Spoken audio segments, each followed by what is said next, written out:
right, all right. Sorry, okay, just got to grab my questions here. Thank you, gentlemen, for joining us today.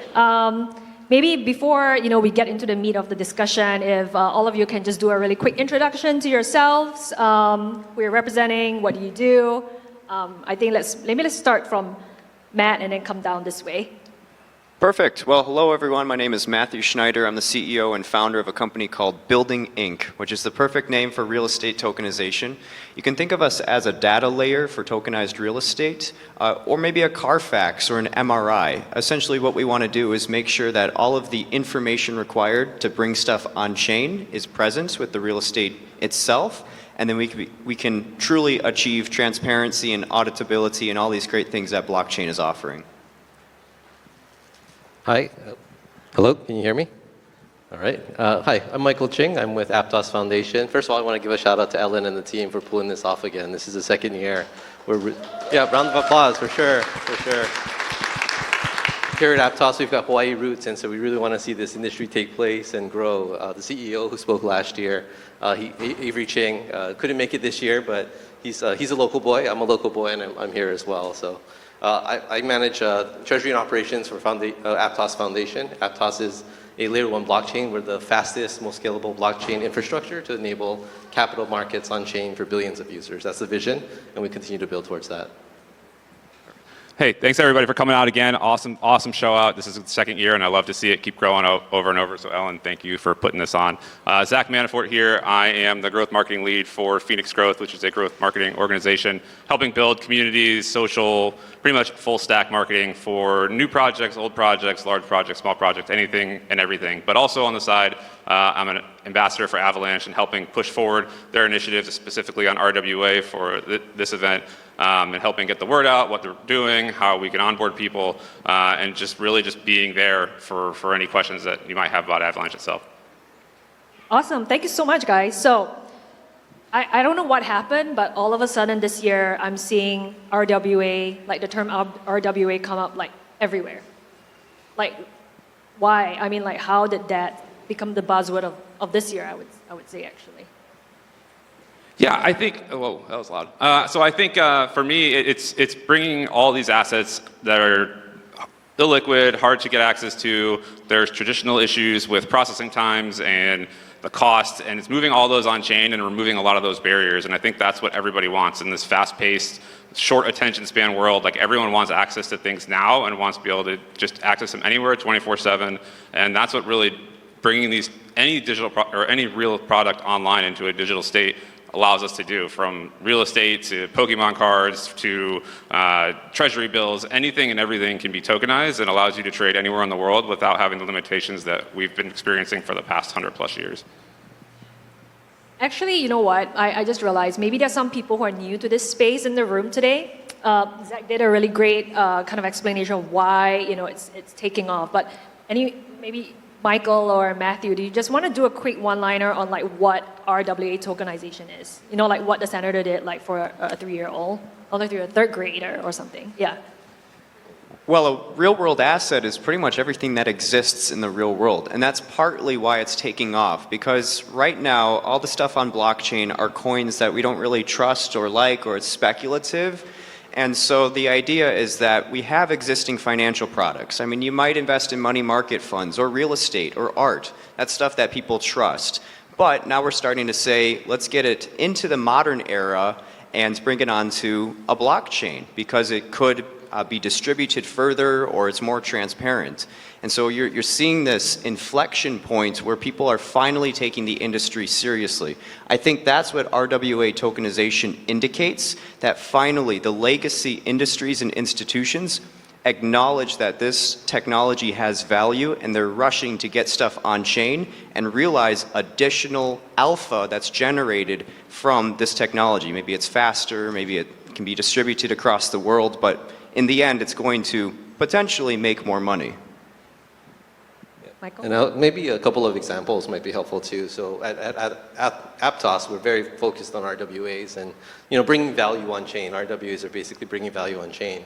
I think we're, last time I checked, maybe 3rd or 4th in terms of the total rankings. We've got about $700 million of assets on chain at this point. Some of the examples, we've got money market funds, Biddle, Franklin Templeton, private credit funds like Apollo. We've got yield-bearing stablecoins like Ondo. Those are all on-chain and accessible to anybody who has a wallet and wants to access it. But we actually have a large pool of private credit. So we have a team called Pact, and they're basically using the blockchain to process their loans. And so it's the efficiency of blockchain, but also bringing it on the technology to manage it efficiently as well as manage the value of it. And so we've got about $600 or $700 million of that technology. We expect it to get to $1 billion at some point in time. So it's not just it's real world assets. It's the financial incentives you get from the investment, but it's also leveraging the technology for efficiencies on how things are done. By doing this technology, by bringing these private credit products through Pact onto Aptos, they're able to cut through a lot of the middlemen that they may need for settling a loan, especially in emerging markets. That's huge. Yeah, so I mean, we talked about private credit, institutional funds. We talked about real estate. I know for Avalanche, there are other areas that the blockchain is used for in RWA tokenization. So, what are some of you think the real assets are seeing in terms of the fastest adoption? I mean, you can battle it out, guys. Wherever. Yeah, I think honestly, it's credit and Treasury bills and government are things that are already traded and regulated that are easy to bring on chain and have already been figured out how to be fractionalized. So you've got ETFs, you've got Treasury funds, all these things already have pretty concrete, well-defined regulations, and that can easily just be then transported onto the blockchain to just make settlement faster, make it cheaper, and make it easier for access for everybody. I think and we'll probably get into this later, but I think the part of the problem there is there's a level of privacy on some of these things that needs to be addressed, and where Avalanche has done a good thing here is they've introduced the encrypted ERC token, which allows you to encrypt parts of that information that you don't want to be seen. So like, for example, in New Jersey, when they tokenized the 300K deeds in real estate, they could then, like, in theory, privatize and blank out the resident's name so that name is out there. But it is auditable if it needs to be, which I think is the part where regulation steps in, and that allows it to be both public and private and allows companies to feel safe with their information on the blockchain. Yeah, so maybe Zach, just share a little bit more with the audience about that project. I believe you're talking about the New Jersey Bergen County, what was it, $240 billion in real estate that's being tokenized on chain. Maybe share a little bit about that. It was a win, right, for Avalanche? Yeah, a huge win. It was, I think it's 330,000 deeds overall on a 5-year digitization program, which will bring all that information on chain and allow that all to be settled, transferred, invested in a very quick and efficient manner, cutting out all the normal processing times and costs and middlemen that go on with buying real estate and transferring real estate. So for Avalanche, that was a huge win. And then in the last 24 hours, I think it was yesterday, maybe it was the day before, they actually also just announced they've raised another like $1 billion in 2 acquisition companies that are going to be coming online through Avalanche. One is going to be a NASDAQ-traded company that they're acquiring, and another is a SPAC. So they're already making incredible moves on purchasing RWA assets, getting them online, getting them digitized, and getting them just spreading it into the greater population. Awesome. Matthew, so real estate, it's hot. It's, for RWA tokenization, and you're the man. I know you talk a lot about it. Hawaii actually saw its first on-chain real estate transaction, and we have people who actually did that entire transaction here today. They're going to talk about it at 12 o'clock in the breakout room or the green room. So if you're interested in real estate, tokenization of real estate, definitely check out that breakout session. But back to you, Matthew. Why do you think real estate makes a compelling sector for tokenization?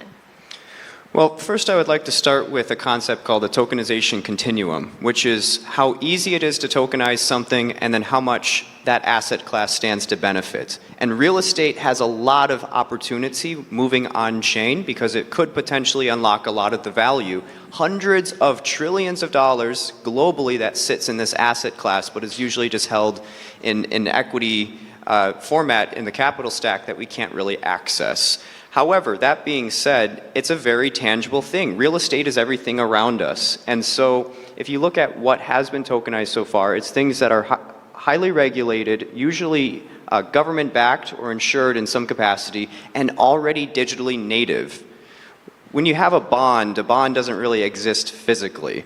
And so when you look at real estate, you have to really understand the asset class and all of the sophistication around it and how we can start to recognize the information about it. I mean, we're sitting in a building here, but what if this building here is not here next week, right? So you have to start to communicate some of that value on chain. And as soon as we can solve that part of the equation, how we have stuff happening in the real world start to be seen or recognized on chain, right? Have a continuity of information, then real estate will really take off. And this is a massive asset class again. So the amount of capital that is currently locked up and could be redistributed to other asset classes and reinvested, which would spawn further developments in our cities. And I think that's why real estate is so exciting, because it's literally everything that we know in the world. It's the built environment.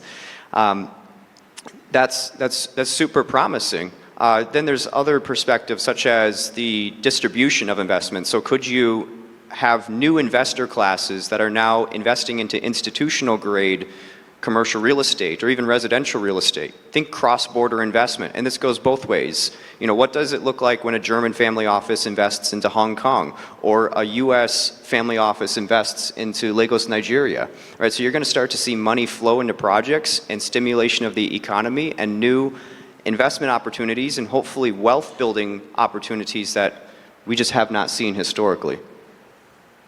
Awesome. I do want to go to Michael. So for Aptos, right, it sounds like it's a lot more institutional factors that are driving kind of RWA tokenization on your chain. You know, maybe if you could give us a little bit more insight into that, like what's driving this institutional interest? Yeah, for sure. I mean, I think naturally blockchains are built, I think, for housing value on chain, and I think it's a good progression of where we are. And I think Zach and Matthew mentioned a lot of the key points as to why that is. And so I think we are seeing a lot more institutional adoption come onto blockchains in general. I was at Token 2049 in Dubai, and it was all about institutional adoption, not just RWAs, but just institutional adoption.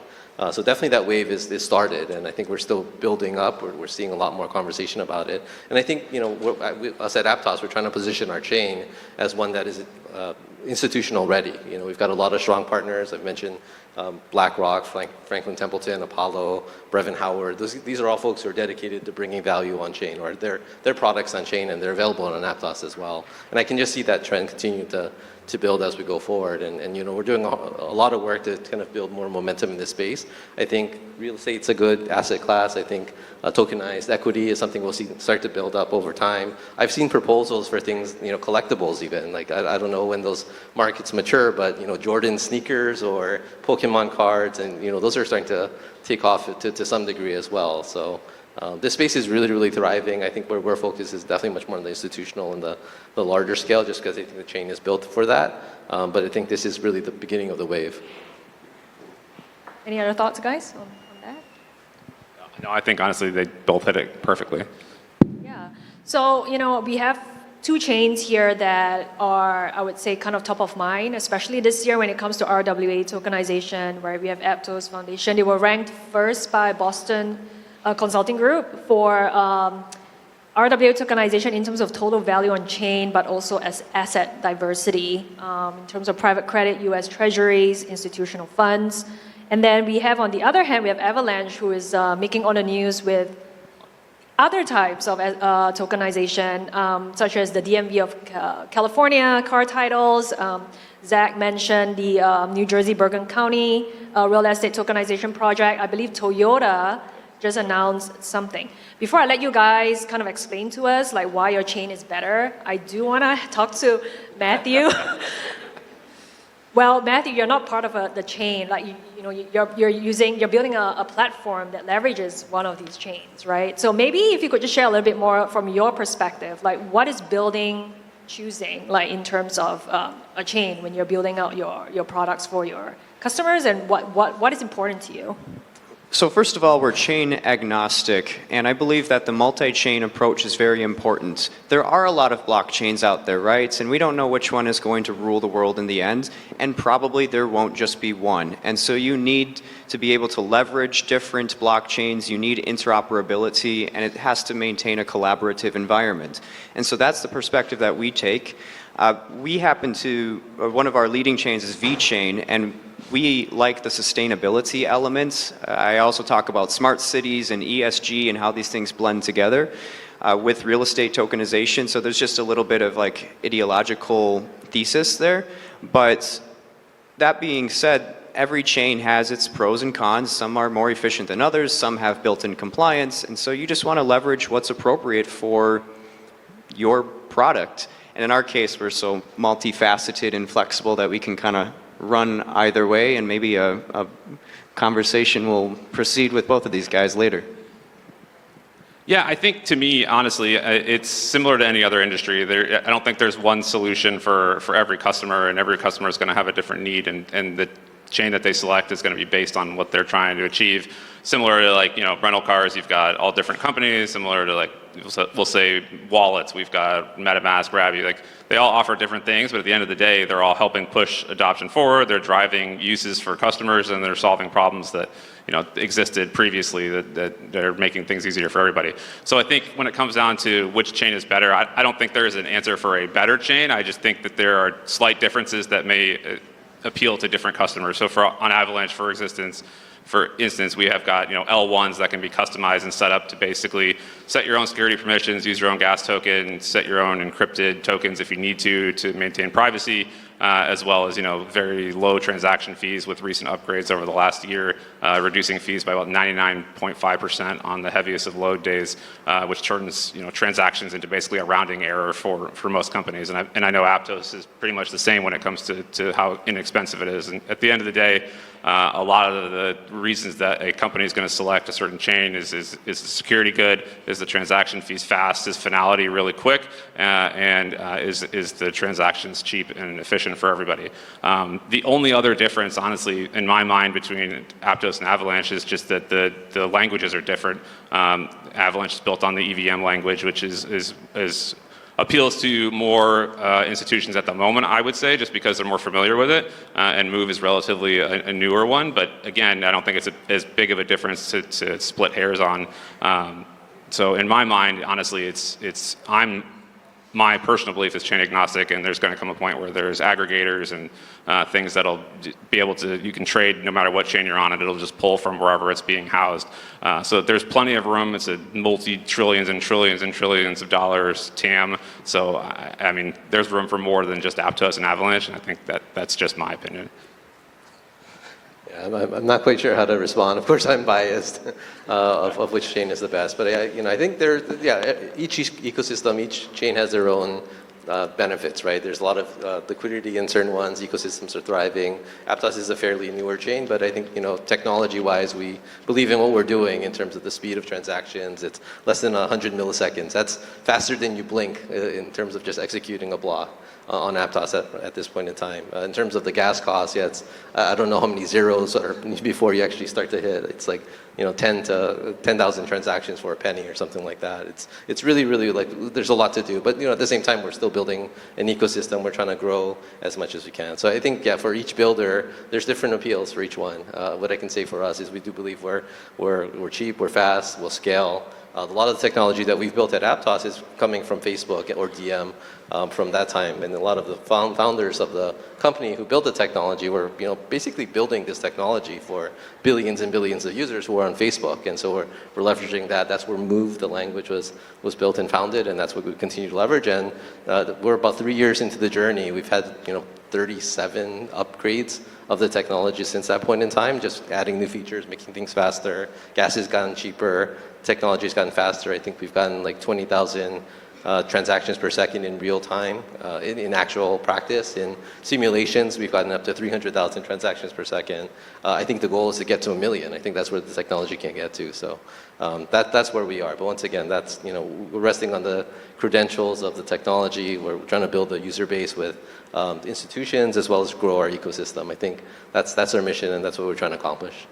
Real quickly, I just want to give two examples of use cases for blockchains. So I kind of look at it as like back office and enterprise use cases, and then some of the more high frequency trading, which we've alluded to. Those are two very different things. Like when you're looking at making thousands, tens of thousands, hundreds, millions of trades at scale, maybe even using supercomputers, right? Buy, sell within milliseconds. Yeah, you're going to want a different chain than if you're just giving something a digital fingerprint and saying, yep, it's real, it's authentic. Like two very different use cases, and so two different types of blockchains would be deployed for that.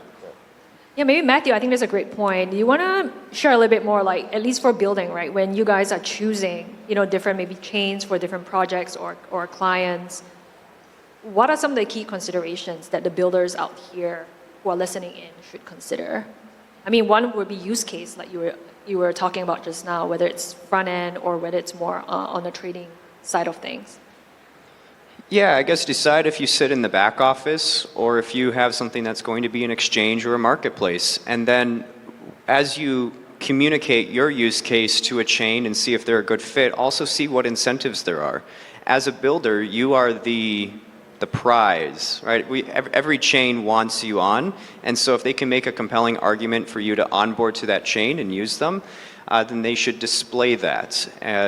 They need to earn your value in essence, and that's what a lot of institutions have essentially said early on, and then they form strategic partnerships. So just make sure that it's well suited for you and that it's going to be a long-term relationship, because blockchains are immutable and they do become a very important part of your business, part of your tech stack, and so you can't just magically switch off of them. So just make sure as you get married to a blockchain, maybe be ready for an affair and then have it be someone that you like. Try your best. Yeah, that's a great segue, right, into this whole idea about interoperability, across chains. Do you think that's happening? Cross-chain solutions in RWA. Are you guys going to work together to make RWA more like liquid and accessible? Yeah, I think it's coming. I think it's there. I think there are some institutions that are utilizing multiple blockchains for their solution, and I believe they're just slipping my mind at the moment which one it is, but there's a couple that have both RWAs on both Aptos and Avalanche. So it's a matter of time before it becomes agnostic to where you can trade no matter what chain you're on, and it'll just automatically do it. I mean, that's available in multiple token swaps now, and bridges and aggregators that pull from every other chain, so you can just go to one place and trade whatever asset no matter what it's on, and it'll just route it so you don't have to bridge or do anything. So that's likely down the road when it comes to RWAs. Somebody's going to build that solution. It probably won't be the chain that it's housed on, but it'll be developers and builders that figure out how to do it and make it easier for everybody else. So I think it's coming. It's just a matter of when it gets here. One more thing that I would add is consider the security of the chain. They are not all created equally, and I mean, it's code at the end of the day, and code can have flaws, and even this can certain issues can be hidden by audits. And so you have to make sure that whatever you're working with is scalable and secured, and that you're not going to have any sort of compromises. And on the topic of interoperability, when you jump across blockchains and you're using a bridge, that's actually the weakest point of a blockchain. So it's something that we have to look at as the different chains start to work together. How do we make sure that's a secure environment? Because you really don't want millions or billions of dollars being lost in an irreversible transaction.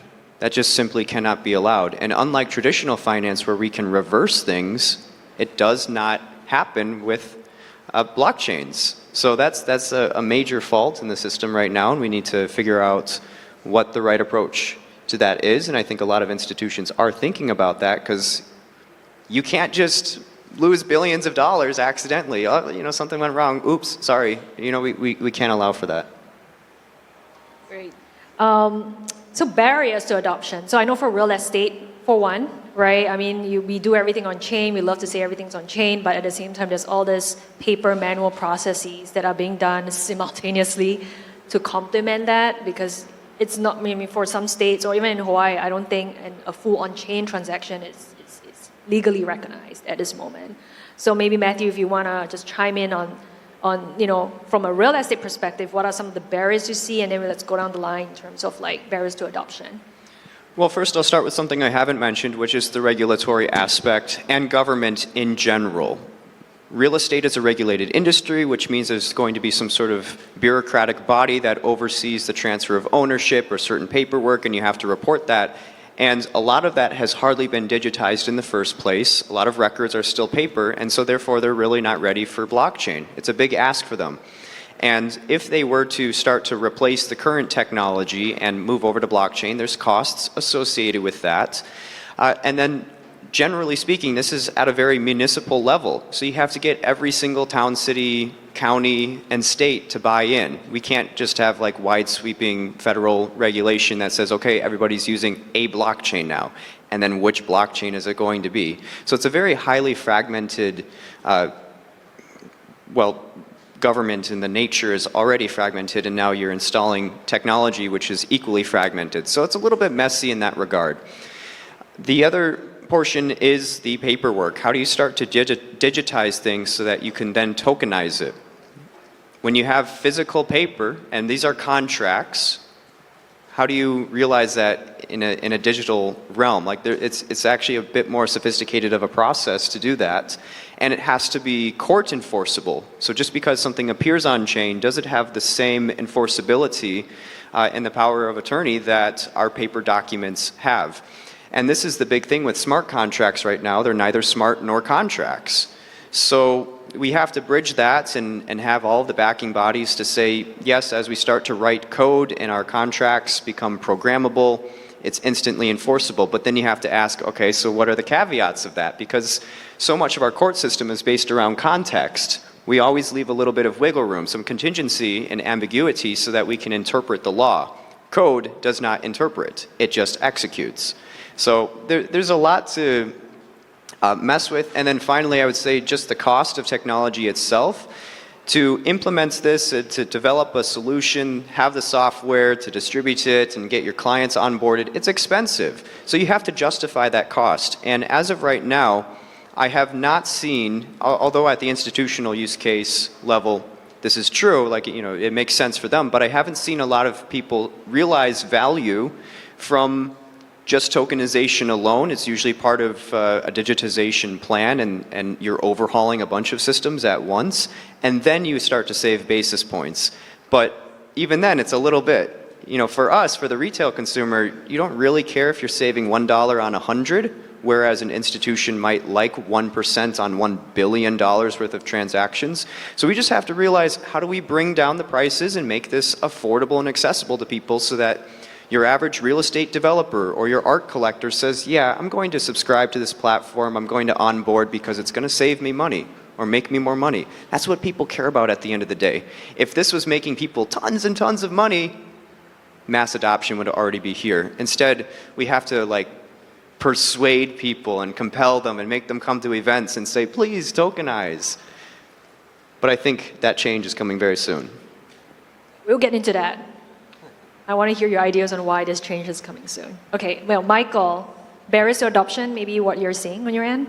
Yeah, for sure. I definitely think if a lot of money was being made, it'd be instant, it'd be fast. But there's a couple of things happening, right? I think tokenization is one of these things that the technology enables, but it's not one of them where you build it and they will come, right? I think there's still a lot of work to be done. You have a lot more people who are tokenizing securities than you have buyers in the market. So I think you need a little bit more of that marketplace. I think once that takes off and you can leverage these tokenized real-world assets for more than individual buys and sells, but marketplaces, right? So individuals could buy from a marketplace, or you can offset balance sheet risk by selling into marketplaces. Like this is next adoption where tokenization becomes really interesting for balance sheet items, are being able to leverage the blockchain nature of it, the interoperability to kind of make trades that are interesting, that they would have access to, that they wouldn't have otherwise. I think that's the next wave of where I see things coming. I think also, think about kind of how DeFi primitives work as well,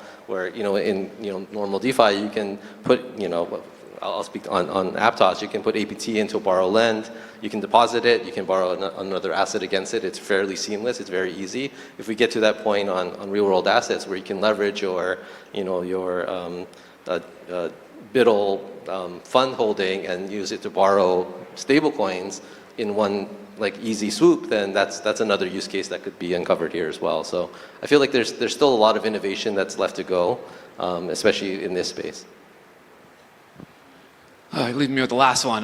You guys covered the big two, I think, honestly. I think the last thing I would say is, and Matthew hit on earlier, is at institutional level, just security. The unknown, what can happen, risk tolerance of a large institution taking trillions of dollars of risk at a potential loss when they can just keep doing what they're doing right now and continue to generate revenue is probably one of the barriers. Once it's proven that security is good, there's been tons of audits and the use cases, and the money starts pouring in, I think more and more institutions will start jumping off and hitting the blockchain. And I think we're starting to see that this year with the spike in RWA and the continued increase week after week, honestly, of RWA assets on chain. So I think the security thing is starting to become a distant past, but it still definitely needs to be like one of the first and foremost things that institutions think about when they're like, should we tokenize any assets?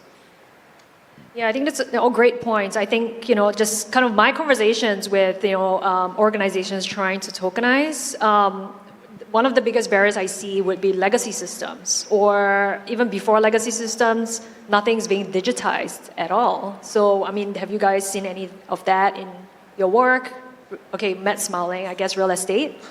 Yeah, well, this is what I deal with every day. So I go to talk to real estate developers and asset managers, and they say, I want to tokenize. And then you ask them, what software do you have? How much have you actually digitized? Do you know what it means to be data-driven? And generally speaking, they don't check any of those boxes, which makes it a big problem to tokenize. I think it's like the last step at a very long equation. I mean, do you have a property? Is it being run well? Do you have software? Are you collecting your data? Are you prepared for reporting? And then do you understand securities laws? Like, there's just so much that goes into place, and the last step is just putting on a blockchain. It's really a lot less exciting than it sounds. I don't even know how we'll have events in the future. Like, we don't talk about HTTPS or certifying our websites. It's just kind of something that happens. You build the website, that's the fun part. That's building the real estate. And then you make sure that people can go to it without you getting the warning that says, this site might be risky. It's kind of like the same thing with a blockchain. It just kind of says, this is not risky. But I hope that we continue to have events because I love speaking at them and it's lots of fun meeting people. But just digitizing and what does that actually mean? How much information do we have to access? How much of it has to go on chain? These are big questions. We're working to resolve it. We'll see what it looks like in the next couple of years as it all comes together. But I mean, seriously, this industry, real estate in particular, but true for any legacy industry, for the past 50 years, they've all suffered with productivity. So it might take another 10, 20 years before things finally come together. And we were talking about intermediaries before. Those guys are really holding everything up because there's so much money that's made when things are done incorrectly, and you need to audit. You need to have a third party come in and inspect it, or you're performing rework, or someone is just fixing previous, well, that's rework, fixing previous errors. So as soon as those people stop getting their cuts, well, they're trying to prevent that and still trying to play a role in the whole thing. But if we can successfully remove them and still have a seamless and secure experience, that'll be great for all of us. But there's just so much money being made there. Those people don't want to lose their livelihoods. Where do they go next? Title companies, right? Just kidding. Michael, financial institutions, like the ones in the state of Hawaii or any state banks, do you think there are any opportunities for them to be involved in RWA tokenization? Being a banker, I mean, you've decades of experience as a banker. Yeah, that's a good question. Prior to being with Aptos Foundation, I spent about 17 years at a local bank in various different roles. And part of the reason I jumped into this role at a blockchain company, jumping from my traditional finance role into kind of the deep end of the pool here a bit, was I could see the opportunities, building efficiencies, using the technology, real world assets on chain. There's a lot, banks that they source loans, they keep it on the balance sheet. There's some risk there. For certain mortgages, they offload to a Fannie or a Freddie. There's risk there. There's process there. So I do think there's a lot of kind of balance sheet management, ways to kind of deflect risk, earn more yield if banks adopt it. But I think it's going to take a lot of time. I think just like the technology and how it evolves, especially for regulated publicly traded companies. It's just, there's such a strong use case for it, but it's going to take some time, is my view. Awesome. So maybe before we wrap up, which use cases do you think will hit mass adoption first? We have real estate, we have private credit, and then we have car title, basically everything else for Avalanche. Yeah, I think it's honestly going to be like Treasury bills and yield-bearing assets at first, because it's so easy to move that from where it is now to on-chain. And I think that's going to be the first floodgate that opens. After that, real estate's definitely probably the second one. There's a lot of loopholes to jump through and a lot of concerns that Matthew's brought up. But to me, I think it's like Treasury bills and yield-bearing assets are the first. Any thoughts? The only thing I would add, I mean, I think stable coins are there, whether or not that's RWA or not. But there's stable coins. I think are going to be the first. We're starting to see that already. Yeah, I would add private credit to that, but that's just piggybacking off of yields bearing. Anything that is generally low risk and can be collateralized and is going to pay people out. And would be a good place to park money, because that's sort of the idea that we could move money on chain and just park it. Not everyone's interested in trading. And so if we can do that and you can generate yield on that and it's competitive to the current things, wherever your money is currently sitting, you probably don't make a lot on it passively. So if we can make that competitive in a blockchain environment, that's where the money will go first. I think Matthew kind of alluded to it already, but what do you think will be the tipping point for, people in the audience, not the industry, but people who are adopting it? I mean, other than making lots of money. It's sort of a carrot and the stick situation right now. We're dangling the carrot out in front of people and saying you should tokenize. And for those who are into carrots, you go after it. And I think the rest of us just kind of sit around. And so when this starts to become enforceable at a regulatory level and you say we are using blockchains, it's just we need everything to be transparent and auditable, so you're using a blockchain. And then you kind of push all of these legacy industries on board.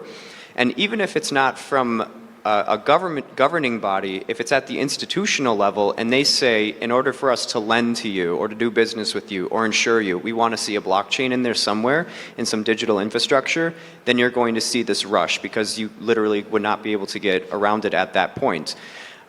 So that I think that's why it's a green flag to see the institutional buy-in, even though it means that the ethos of decentralization is sort of disappearing. But it does mean that you're going to see widespread adoption, because if they like it, we have to play by their rules. Any other thoughts? The term I heard earlier in the panel was it's stupid easy. It's got to just be stupid easy. It's got to be so easy. Don't have to worry about sourcing a wallet, moving tokens around. It's got to be stupid easy. I think kind of making it seamless, I think, is really the goal to mass adoption across the board. Yeah, I agree. I think the only thing I would say, I think we're at that. I think we're like on the tipping point now. I mean, we've saw years of institutions saying like, we're not going to use blockchain. It's not going to exist. BlackRock's like, nope, not important. And then, they slowly have walked that back into buying billions of dollars of Bitcoin. We see treasuries now standing up and buying crypto assets as their to add on their balance sheet. I think we're there. We're at that tipping point. There's still a lot of work to be done to get everything on chain, but I think we're starting to see that this year. Finally, I guess we're going to see money pouring in year after year. All I would add is that there's not going to be an epiphany or some moment where we realize we've had mass adoption. Blockchain is going to be something that sits in the background, and we will just be on it. You'll probably have a wallet. You may not even know that you're using it, whether it's because it uses something akin to your Google sign-on or account abstraction, but you will be part of the system at some point. Yeah, I think we're already seeing that, honestly, too, with all the Visa cards that are coming out now that are just fundable via your wallet. All you got to do is fund it however you buy crypto, and then you can go use it anywhere Visa's accepted. And I think multiple chains and companies have already started standing that up, and Coinbase has one, Avalanche has one. I'm not sure if Aptos has one yet or not, but I'm sure it's coming. But I think it's there, and you're easy to spend anywhere globally already, so we're getting there. Awesome. Well, thank you so much, gentlemen, for your insights today. So, real-world asset tokenization is not just a trend, as you can hear from all of them. It's a structural shift in how assets are being owned, traded, and financed over time. So thank you again for your insights. And if anyone's in building or working in real-world asset tokenization, definitely take the opportunity to talk to all of them to learn about their chains. I do want to give a shout out also to Cadena, who's in the house. They're also looking for a lot of projects for RWA tokenization. So Cadena, yeah, look for Miriam Benson. She's somewhere around as well. All right, then let's put our hands together to thank our panelists for their insights.